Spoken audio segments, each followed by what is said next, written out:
And while for some, moving out may mean throwing away your money, for others, it can mean gaining a new possession. Adam tells me with the heat index, it feels way hotter at about 111 degrees. So here in Lawrence, people are doing what they can to try to beat the heat. And here at the site of the burned vehicle, we can see a memorial has been placed in honor of the victim by loved ones right over here. And just over here, we can see the truck that the car crashed into. The license plate is clearly bent, and we can also see some glass left on the gate of the truck. At the Junior Olympics, volunteers known as ambassadors go around letting people know what's so great about Lawrence. Yes, Stephanie, nearly 75% of the Lawrence community voted yes to this multi-million-dollar school improvement initiative. And earlier today, I visited the county clerk, who tells me that a higher number of voters than usual came out for this. And he also showed me the meticulous process they go through when counting the votes. Take a look. Here on Barker Avenue, huge cracks and divots all through the sidewalk could be a liability. The question is, whose responsibility is it?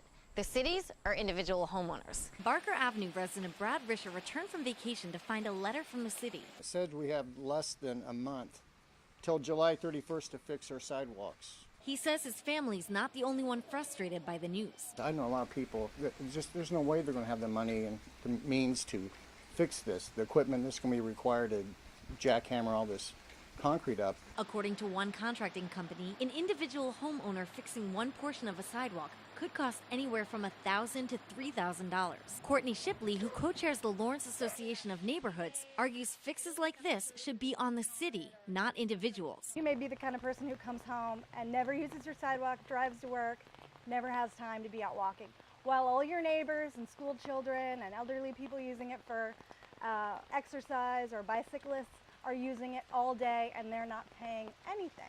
City Commissioner Mike Amick says in his 23 years serving Lawrence, sidewalk repairs have long been debated. And while his own opinion may not reflect the city's position, he cites a city report requiring millions of dollars in improvements. We would have to come up with the money to be able to make these necessary repairs citywide, and the city just doesn't have the funds to be able to do it. The city in an email cited state and local code. It shall be the duty of the owner of the abutting property to keep the sidewalk in repair. But Shipley has one piece of advice for homeowners. I always tell them, call Public Works and tell them, I'm waiting for what City Commission says. I'm not going to replace my sidewalks until I have to. And I'm told certain city commissioners have differing opinions on this, so if it's something you feel strongly about one way or another, it's important to do your research and get out there and vote in the upcoming elections. For 6 News, I'm Rose Claire. Back to you.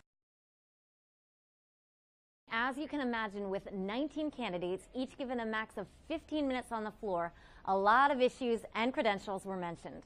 But we definitely saw a couple of recurring themes throughout the night and a few surprises, too. The Lawrence School District's never seen this many candidates apply. And at Monday night's meeting, the search to fill that one open board spot was on. Each brought their own background and experience to the table.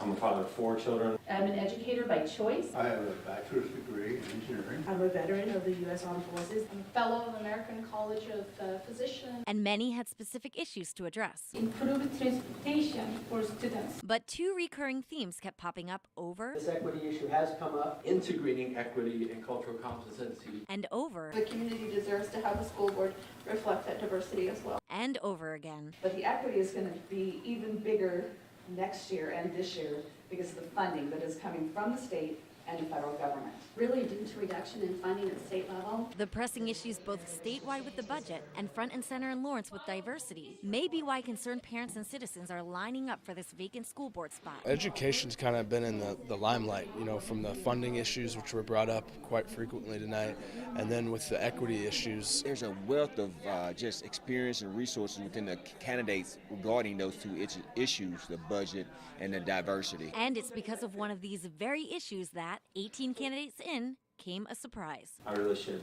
withdraw my application because me being a person of privilege as I am, I think that's not really the person we need right now. And with that, the current board has a couple weeks to choose between 19, make that 18 candidates.